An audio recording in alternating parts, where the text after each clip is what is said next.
Assalamu alaikum, hürmetli mehmanlar, hammalar hoş geldinler. Bugün 6. qatımlıq ilmi muhakeme yığınımızın 2. günü. Türkçe'de anlatayım. Bugün 6. defa Uluslararası Uygur İlim Konferansı'nın 2. günü. Sayın Vedat Bey, Sayın Mehmet Şahin Bey, hoş geldiniz.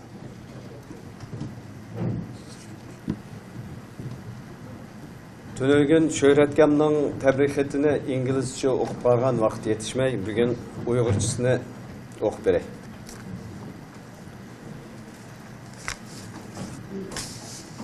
Tebrik sözü. Hürmetli yığın katnaşıkçıları. Yığın Uğurlaştırış Komitesi'ne vakaleten Uygur Akademisi'nin 6. katımında Halkaralık İlmi Muhakeme Yığını'nı kelginanlarını kızgın karşı alman. Əfsunlarlığı xizmetimden aldıraşlığından bu yıl katlaşamay kaldım. Bu yığın dünyanın her yerdeki Uygur tədqiqatçılarımızını bir yerge cem kıldı. Burunqı oxşaşla farklı sahadan kelgen tədqiqatçılarımızdan bir-birinden ügünüş, tonuşuş ve özara ilham beriş için yaxşı fırsat oluşunu arzu kılıman. Şundaqla bu ilim uçuruşunun bilim sahasında yeni düşünce fikirlerini terakki kıldırışınlarını ümit kılıman. Bu yığını teşkilleyen komitesi azalarının bir neçe aylık capalık hizmetine teşekkürümünü bildirmen. Hem de maddi cihetten yardım kılan kişilerge. Bolupmu Fatih Sultan Mehmet Üniversitesi ve Kültür Aşı'ya alaydı rahmetimle eğitimen. Yığının terbiye ehmiyeti mol ve köngünlük buluşunu tilaymen. Katnaşıkçılarımızın yığından keyimi bir-biri bilen ve akademimiz bilen alaqlaşıp duruşunu akademimizin terakkiyatı için bir kişilik əsasını koşuşunu ümit kılman. Hürmet bilen Şöhret Mütellip.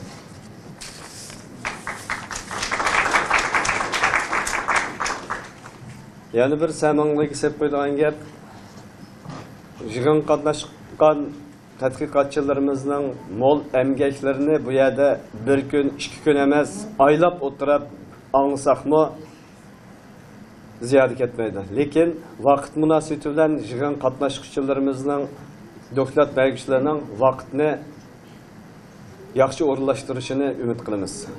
Her bir doktorat vakti 30 minut, 20 minut doktorat veriş, 10 minut sual cevap şeklinde. Otağın kayındaşlarımızdan sual sorganda kıska meğizlik soruşunu ümit kılımız. Döende iftiharımız Doktor Rişat Abbas Burhan Efendi'nin kısıkçı tercümanını tanıştırıp bitmen. Ali Tibbi Doğru Tədqiqatçısı Pfizer'den, Amerika'dan kelgen. Rişat Abbas Burhan, vatanda bir mərifətpərvər ailede doğulup ösken. 1978 yıldan 84 yılgacha Ürümçi Cungucha Tibbi Doğrugerlik Üniversitesi ve Nanjing'de Tibbi Doğrugerlik Texniki Üniversitesi'de Tibbi Doğrugerlik kasbida okugan. 1989 yılı Ürümçi'den Amerika'ya okuşup gelip 1994 yılı Ohio Ştat Üniversitesi'de Tibbi Doğru Tədqiqat ilmi boyunca doktorluk unvanına erişken. 94 yıldan 96 yılgacha Amerika Devlet Müdafiə Ministerliği Hava Armiyasının tədqiqat merkezinde doktora açtı tədqiqatı bilen şugullangan. 1996 yıldan hazırgıç boğan Amerika'daki tibbi doğru tədqiqat hayatıda Rişat Abbas Amerika'daki halkaralık tibbi doğru tədqiqat idarelerinde yeni doğrularının tədqiq ve terakki kıldırış sahasında mühim tədqiqat hizmetleri boğan ve âli derecelik tədqiqat neticelerine erişken. Bu jarayonda 2004 yıldan hazırgıça Rişat Abbas Amerika'daki halkaralık tibbi doğru tədqiqat ve terakki kıldırış birleşme idaresi Pfizer'de rak ve başka kesellikle doğru tədqiqat hizmetinde baş yetekçi tədqiqatçısı ve direktörlük vazifelerini işlep gelmekte.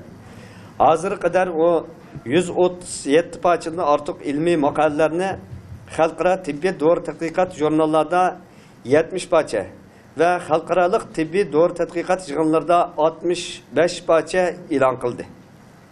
Şundaqla yana doğrugerlik ilmiga ait kitaplarning bölümlerini yazıp çıktı. O tibbiy doğru tadqiqat sohasida yana 2 Amerika patent huquqi erişdi ve xalqaralıq ilmi jurnallarının təklif qılınğan təhriri olmaqda. Rişat aka, qani mərəmət.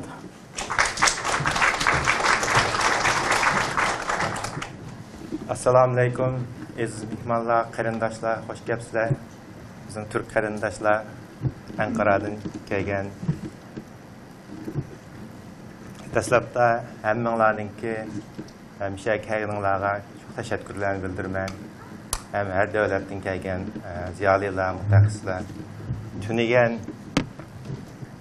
bir kunlik bilim almashtirish nayt yaxshi obdan bo'ldi, nayt sifatlik mutaxassislar, ziyolilarningki kelgan dokladlari,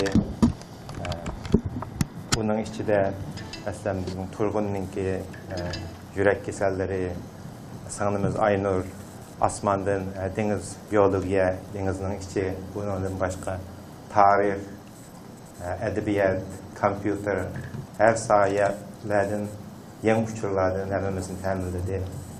Bundan g'oyatda xursand, sizlar ham shundoq xursand bo'lgansizlar.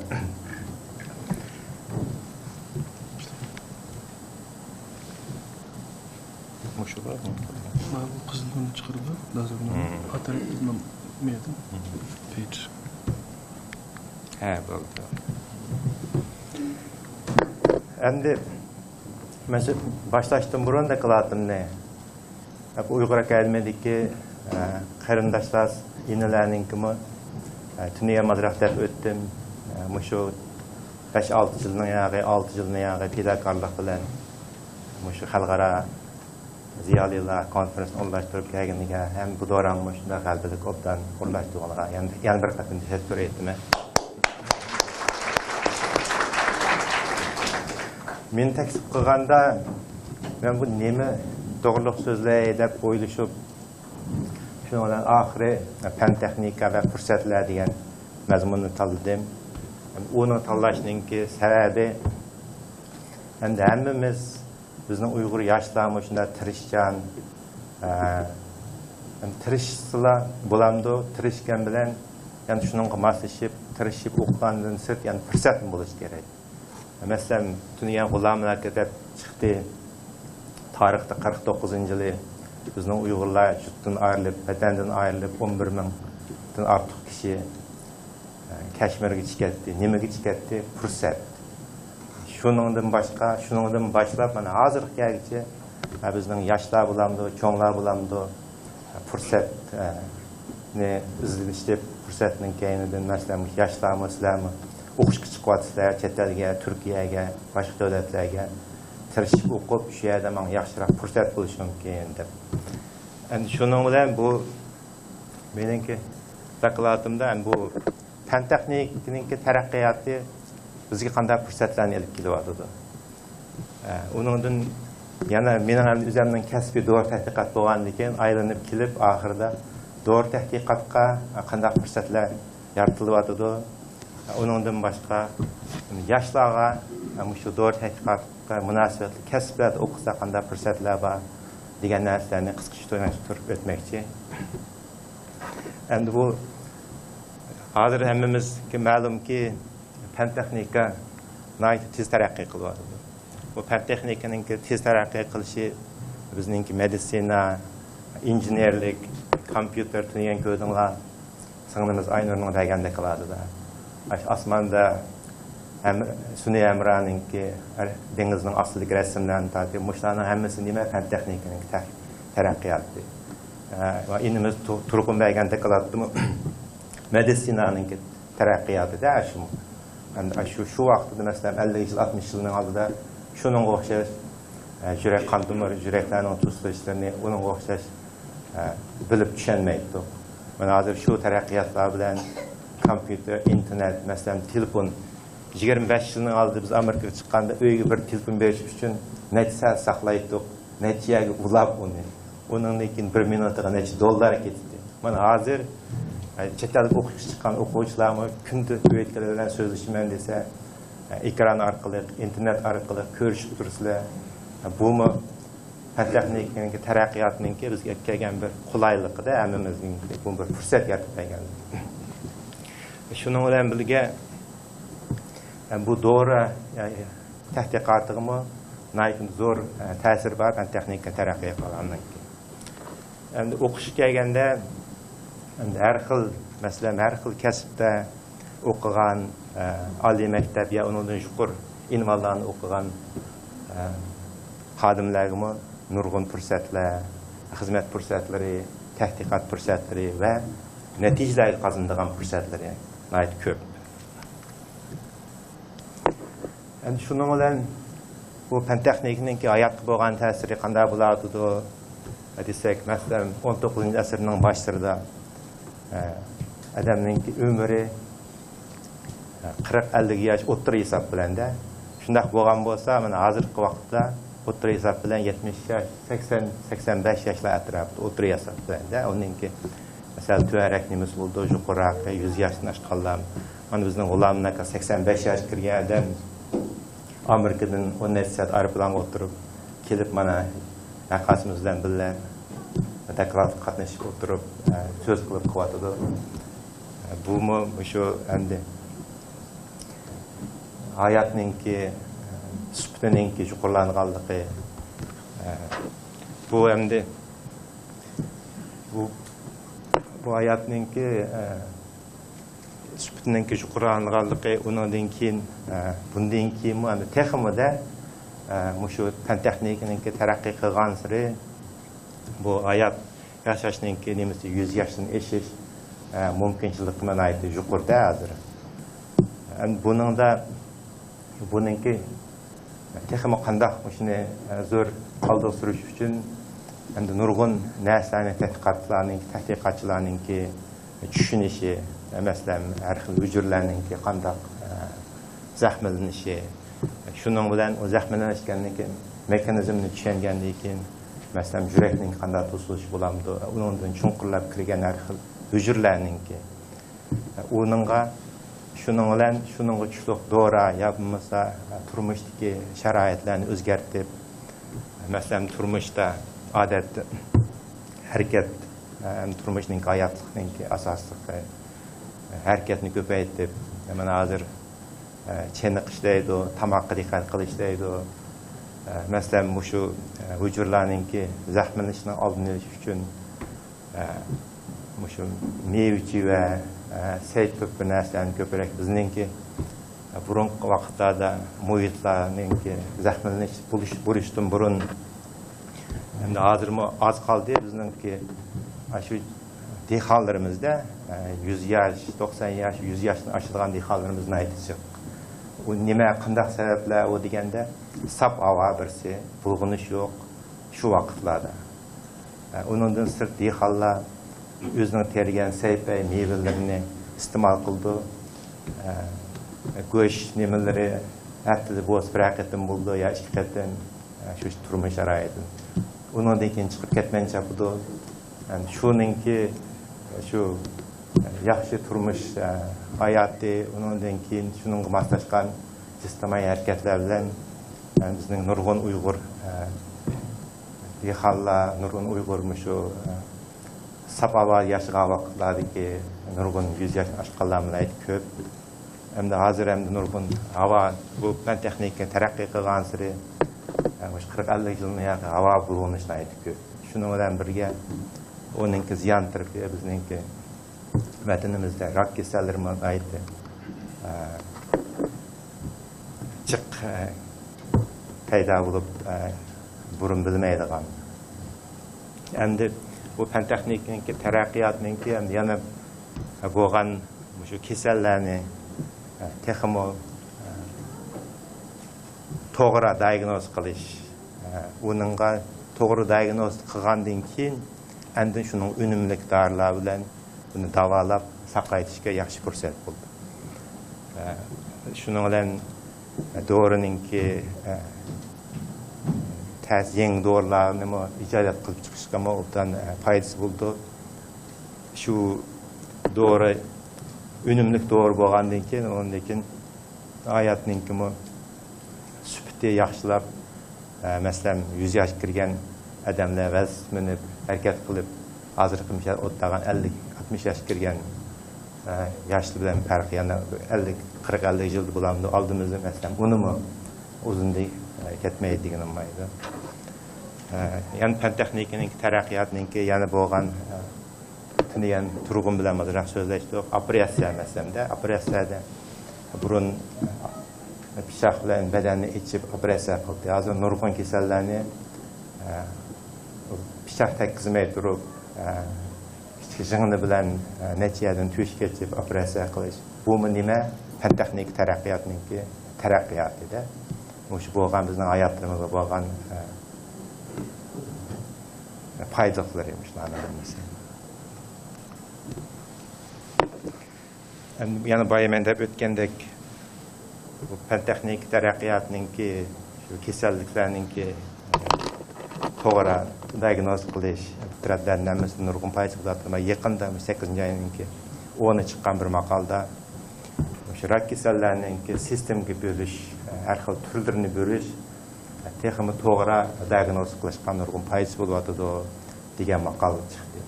Yani buning foydasi nima deganda rak kasal degan bilan rak kasalning har xil turi bo'ldi. Uningki masalan o'pkirak desak o'pkirakning ichida har xil turlari bo'ldi. Qon raki desak qon rakining har xil turlari bo'ldi. Masalan burun 100 yilning oldida bu qon rakini qonning kasali deb tushungan bo'lsa, undan keyin 80 yildan keyin uni qon raki deb tushungan. 80 yildan oldin 60 yildan keyin uningki turi 5-6 xil deb tushungan bo'lsa, hozirgi kunda masalan qon rakininki turi nurg'un turlarga ayrilib, inchiklab tushgandan keyin buningki bo'lgan foydasi nima deganda, bizningki to'g'ri tadqiqot qilishimizda nishonlab davolashga masalan shu turidagi bo'lsa bu adamga bo'lgan aks ta'siri tuvan bo'ldi, unumi yuqori bo'ldi. Masalan shu 100 yilning oldida rak bo'lgan vaqtida 5 yillik hayot ko'rish vaqti 0% bo'lgan bo'lsa, hozir qon rakiga bo'lgan kasallarning hozir 70% bor degan. Yanıla şu fan texnikaning taraqqiyoti shu rak kasallarining mexanizmlarini tushunishga nurg'un foydasi bo'ldi. Buning hammasini bu shunga o'xshagan murakkab sim yo'llari ma'ning ichidagi har xil dorilarda shu mexanizmlarni tushungandan keyin shuning ichidagi shu sim yo'lining shu kasalga bo'lgan yo'lini markaz qilib qilgandan keyin uningdagi unumli aks kasallari ta'siri az dorilarni tadqiqot qilgan bo'ldi. Endi rak kasalligiga kelsak, rak kasalining ichida hammadan ko'p ko'rinayotgani hozir masalan o'pka raki desak, uningda yili 1.8 million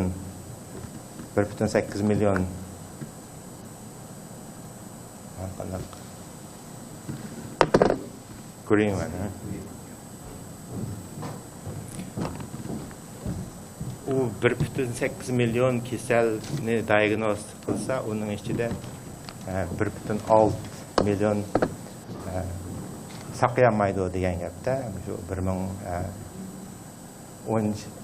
2012-yildagi dunyo bo'yicha. Buning ichida shu nima o'pka raki endi shu hammadan yomon kasal deb uning hozirgacha davolash nimasi bo'pmi shu keyingi vaqtlarda diagnoz qilgan bo'lsa naydi tuvan. Lekin yana shuningmi shu turga ayrilib qilgandan keyin buning unumi chiqayotgan naydi yuqori bo'layotgan dorilarni aytib.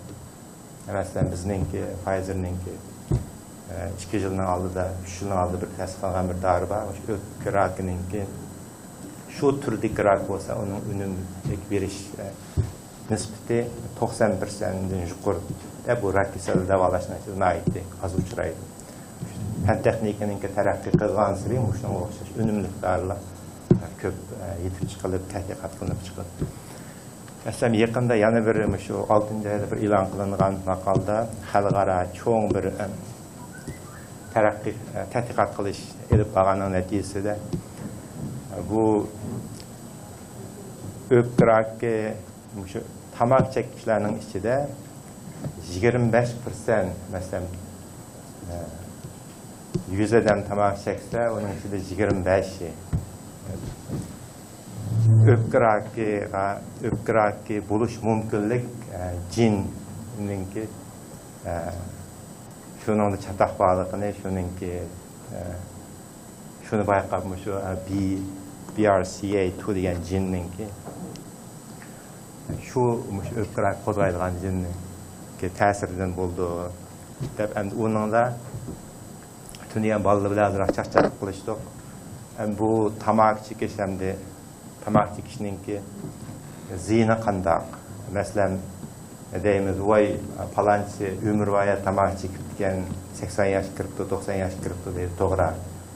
Buningki sababi nima deganda 4'den 5'den tamak çekse onun içinde birisi öpkrak oldu, 100'den içinde 25 diyen gapta. Şuna 4'den bir yatıp tamak çekse şunun içinde birisi keyinki vakitte de öpkrak buluşunun ihtimalliğinin ispatını tekşürüp çıkan bu bir makal ki 6. ayda çıkandı. Şunun o'xshashlar hem de şu rak kasallarını qo'zg'aydigan har xil gen bu endi şu neçilin yağı, şu 10 neçilin yağı, şu genetik genler tədqiqat qilishning natijalaridan chiqqan mesela breast cancer deydi, pancreatic cancer deydi, oshqozonliklar. Shularninki şu burun kasal bo'lishdan burun buningki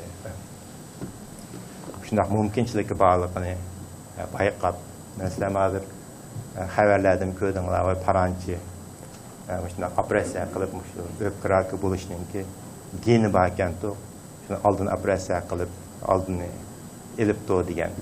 Bunning o'xshash ishlar bunda ekan, texnik ko'p bo'ldi-da buni tushungan sari.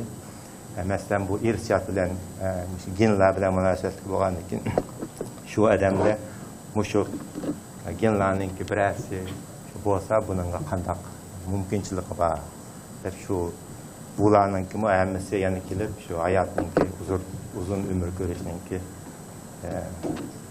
shunga ta'sir bo'ldi-da, uzunlik shunga ko'p yordam bo'ldi.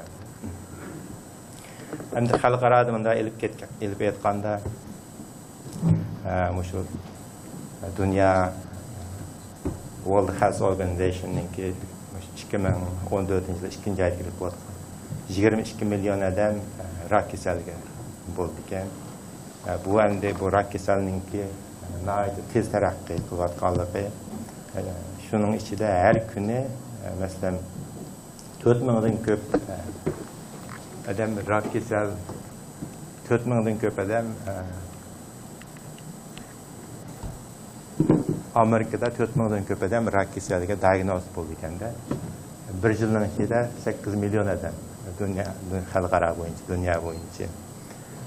Endi har kuni shu fan texnikadagi bo'layotgan taraqqiyot shunga o'xshash tez taraqqiy qilayotgan rak kasalininki oldin olish, davolashga aytsa, bundan foyda zo'r rol o'ynaydi degan. Masalan, bu statistikada 2008-yildan 30-yilgacha kelganda astidagisi taraqqiy qilgan davlatlarninki bu taraqqiy qilayotgan davlatlarninki nisbatida bunda aytganda taraqqiy qilgan davlatlarninki taraqqiy qilish sur'ati asta va taraqqiy qilayotgan davlatlarninki tez taraqqiy qilayotgan. Masalan, u 57% ortiq. Bu shu fan texnikaninki taraqqiy qilayotganligininki natijasini bildirib o'tildi-da. Masalan, taraqqiy qilgan davlatlar qanday kontrollab asta taraqqiy qilayotganligi undan boshqa qilishganda. Endi doğru tədqiqatga kelsak, qisqachalar endi buningki doğru tədqiqatninki asosliq jarayoni shunday bizninki qilgan nimiz.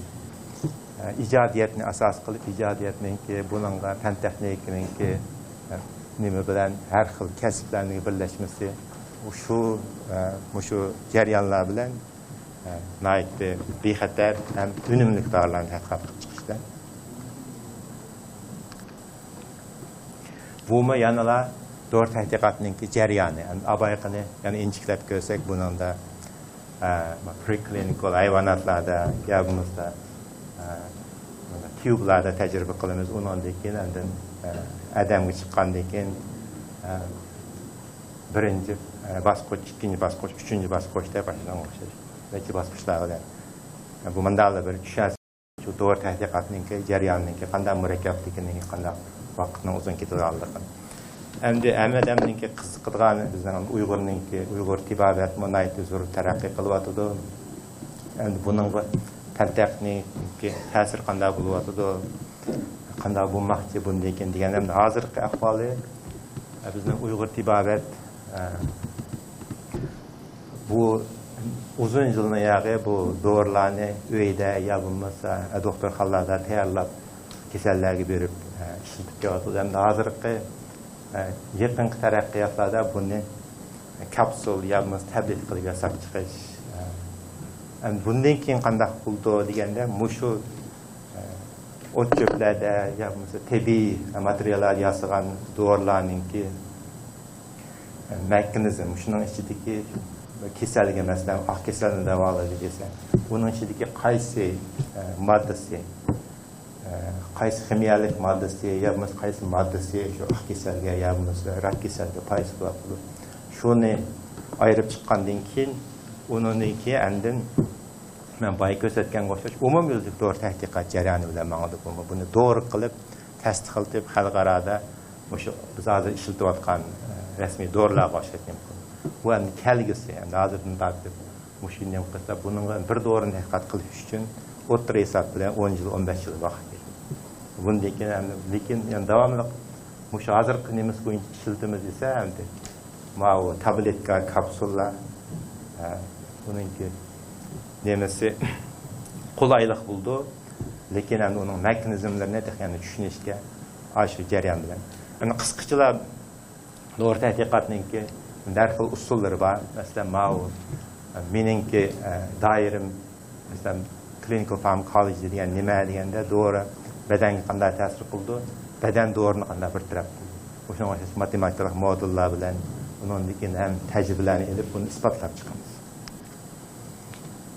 Endi muhim yeri kelganda biz yoshlarga endi masalan o'qigandan keyin qaysi kasbda o'qish, bu kasbda o'qisam men xizmat bormi degan savollar bor. Endi qanday fursatlar bor. Masalan bizning dori tadqiqot sohasida dori tadqiqot bayman qisqachilik tabiiy ketdim. Naytdi vaqtchiq ketadigan ham naytdi murakkab bir jarayon. Uningda shu 10 oldi xalqaro oldi turgan 10 tadqiqot idoralari her kuni 1500 dan ko'p scientistlarni xizmatga oldi. Ham 1 milliondan ko'p mablag' nima qildi. Shuningdek ko'rsizlar, undan keyin yakab dori tadqiqotining jarayoni 10 yildan ortiq bo'lgandan keyin nurg'un xizmat fursatlari, nurg'un natijalar ko'rsatlari bor buningda. Hem kasblarga kelib etsak, masalan, mening o'qiganim pharmaceutical science deymiz, dori tadqiqotninki dori tadqiqot qilish, undan boshqa kasblarda masalan doktorlik, fiziologiya, biologiya hammasini o'qiganlarmi dori tadqiqot xizmatlariga qatnashib. Undan boshqa ximiya, statistik, bioinformatik deydi, mushlar hammasi shunga. Endi yana bir bo'layotgan yaqindagi nima birlik kasb o'qimay, ya'ni masalan ikki kasbni kompyuter bilan biologiya, masalan Tuniya Aynur biologiyani qo'shimcha qilib o'rganib qildi. Shunga o'xshash bir kasbga yana bir kasbni qo'shimcha qilib qilsa fursat ham ko'p. Endi xulosalab aytganda, endi dori tadqiqot qanday bu bizning hayotimiz qanday ta'sir qildi deganda, buni aytdi.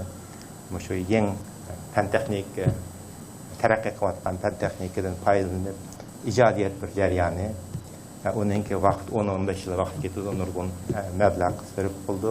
Lekin chiqqan dorilar nayt unumlik ham aks ta'siri az bo'lsa bizniki insoniyatniki, xalqniki uzun umr ko'rishiga foydali bo'ldi. Shuning bilan men endi 30 minut vaqtimni ishlatib o'tdim. Savolinglar bo'lsa, vaqt bo'lsa, savol imqoyil bo'lmasa, Allohdan yana bor, yana so'zlashib biraz vaqt to'shdi bo'ladi. Ne bo'lsa.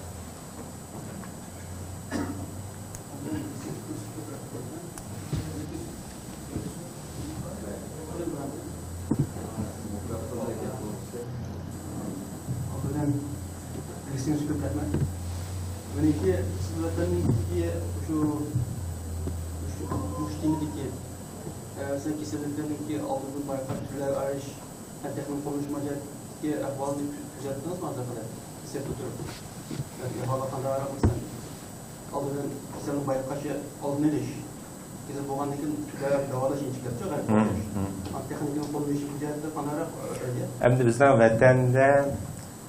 vatanning hozir endi sirtqa chiqish fursatlar ko'payyapti. Masalan, bizningki Uyg'ur vatandagi bizningki shu Uyg'ur qarindoshlar, tadqiqotchilar, mutaxassislar ko'p xalqarolarga chiqib, xalqarodagi har xil konferensiyalar qatnashib, o'zining kasbida, masalan, yurak kasali bo'lamdi, rak kasali bo'lamdi, hamma kasblarda chiqib xalqarodagi taraqqiyotlardan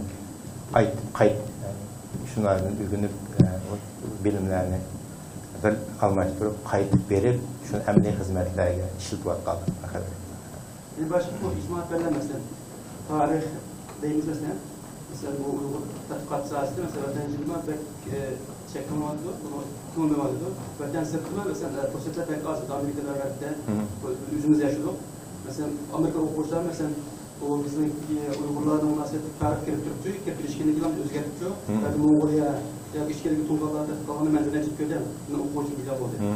Bu pek çektim. Bakacağız sizince kanda fikir düşünseniz var. Bu hem mademde matematik, fizik, hem kompüter, doğru.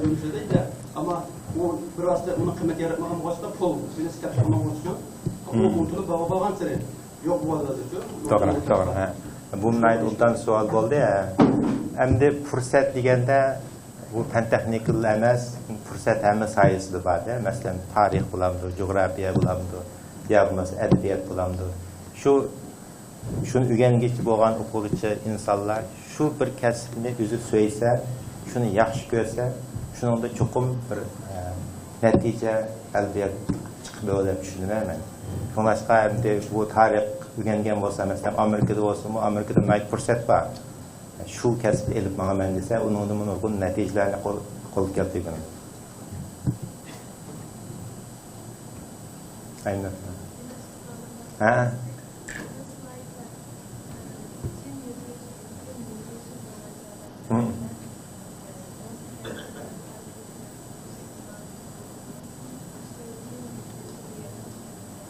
Gene mutation degan hamda bu tez taraqqiy qilish mutationda shu o'zgarish bo'lgandan keyin masalan breast cancer'niki men boya degan shu jinda mutation bo'lsa BCR2 deganda breast cancer bo'lishiningki mumkinligi zo'r bo'ladi-da, masalan bu.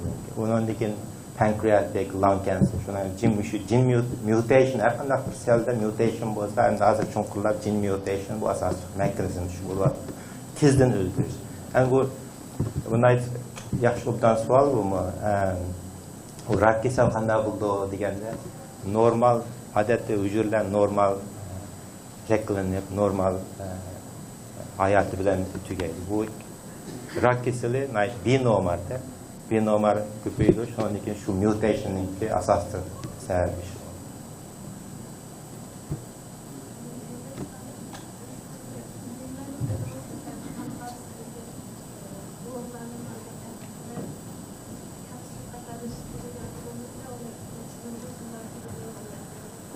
Mikrofon mümkün. Mana bir atıl anlamadım ha? Ha, sen çarap aynen. Ha? Ha.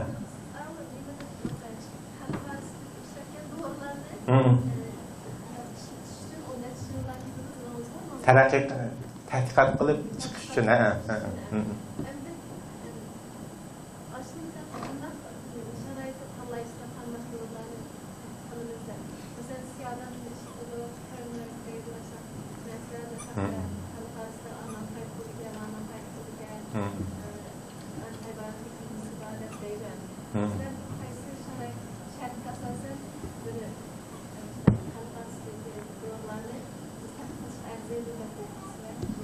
Endi bu doğrunun ki mənbəyi iki oldu. Birisi ximiyavi, birisi məsələn medisinada, məsələn siyadən deyimiz, bizning milli tibabətinin koçöplər deyimiz. Yani bunun da birinciden keselninki mekanizmini bilish kerakda. Məsələn mən bayaq göstərgan simyollarga o'xshash mekanizmni bilgandan keyin buni test tubning ichida screen qilingan. Nurg'un o'sha ximiyaviy nimalarni ya bo'lmasa siyadanninki tarkibidan Mesela bu siyadanın terkibinin nurgun ximiyaviy moddalar var. Şunun içinde şu birisi, ikkisi ya mandığı şu muştanga mümkünçilik dese, şunu sel bilen screen kılangan. Vücurlarga dastlabki foydasi bo'ladi. Bu vücurga foydasi bo'lgandiki, undan chiqarib, tanlab chiqqanligi, ondagi nay chashqan, maymun, toshqonlarga beradi. U tajribalar tutgandan keyin buning unumi bor ekan degandiki, unum bo'lsa bo'lmaydi. Buningki aks ta'siri bormi qanday deydi?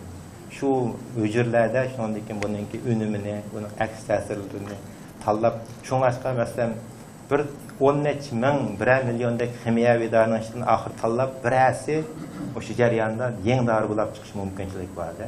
Shungaçqa buni murakkab jarayon degan shu.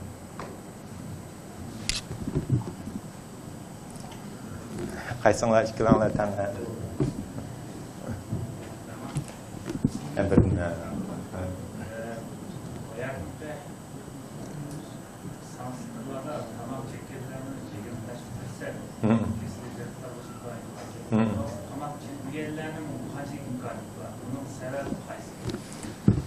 Endi bu rak kasalligining sababi bir xil emasda. Masalan, u environmental, shu nima nurg'un sabablar bo'ldi. Bu endi mau tamak chekkan masalan shu 25%liklar shu jin, shu jindagi o'zgarish rak kasalligini qo'zg'ab chiqadi degan bu sababidan. Tamakining sababi bo'lganligining isboti 10 ming odamda tadqiqot qilgandan keyin. Endi boshqa narsalarni mushunga tadqiqotdan ilib borsa, bu rakningki sabablarini aytacak. Endi uningki qaysi sabablardan bo'ldi? Masalan, ximiyaviy bo'ldi, atomning nurlari bo'ldi. Masalan, bizning vatanda hozir shu janub taraflarda bu atom 40 yildan beri atom sinab qilganligi natijalari, ta'sirlari hozir nima bo'ladi? Bizningki Urumchidagi o'sha rak kasallari doktorxonalarda kasallarga qarab yetishmayapti.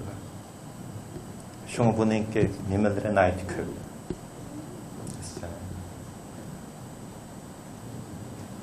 Yazacağım ha.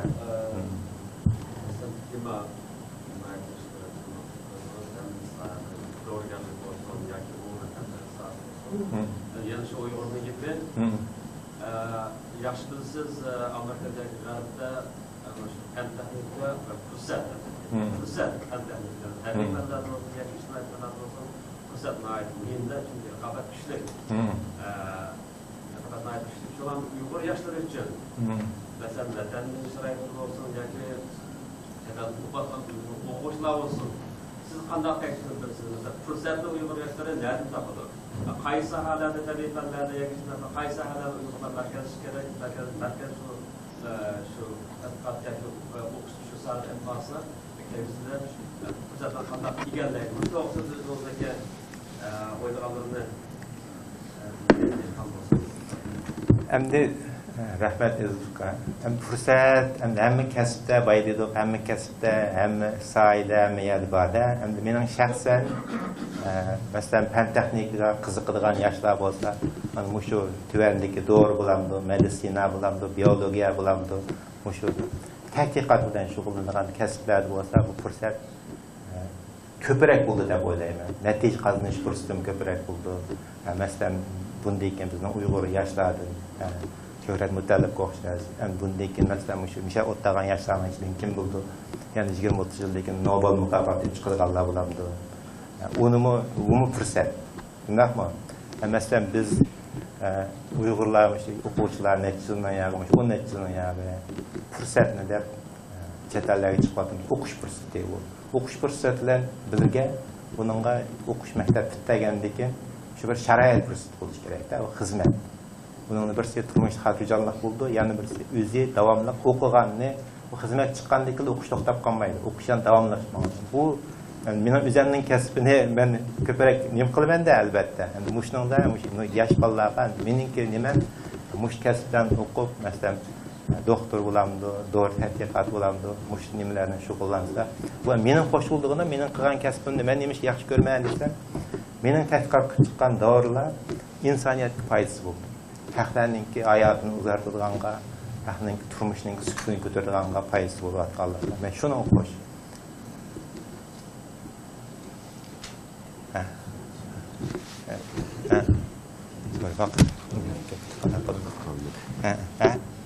Bak. Yani nim qilishamiz qanday qilamiz? Ha, bo'ldi. Mana bizningki Xalmuratni ruxsat so'rasanglar, menimcha taqdir. Men so'ramoqchi bo'lgan savol masalan Shuhrat Mutallib hakimiz u doğrusiz uchun kasalni davolash to'g'risida tadqiqot olib boribdi. Siz dori orqali kasal davolashni nimasini qilyapsiz? Shu ishchilarning tadqiqot nimasi biroz ziddiyatlik. Ziddiyat yo'q. Ama ishchilarning hamkorlik imkoniyati bulandiganda deb shuni so'radim. U bizningki nimada ziddiyat yo'q. U Shuhratningki masalan u jinninki shu hujurlar orqali organlarningki bundan keyingi taraqqiyot qanday bo'ldi desa, shu tadqiqot nimasida bundan keyin organlar, yangi organ, masalan yurak zaxmlansa, yurakni yangidan bir yurak shu hujurlardan yurak ya bo'lmasa böbrek ya jigar. Yani buningga dorining qanday bo'ldi bu hujurdan paydo bo'lgan yurakni, jigarni sep qo'ysa badan uni qabul 100% qabul qilmaydi. Yana shuningga moslashtirgan dori kerak. Uning bilan shu bizning dorininki moslashishi shu.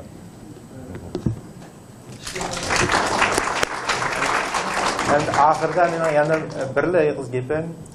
Endi bizni yaratgan Alloh modab ekan, yaratishmandan yarilish o'zingdan deb. Shu hamda muhim.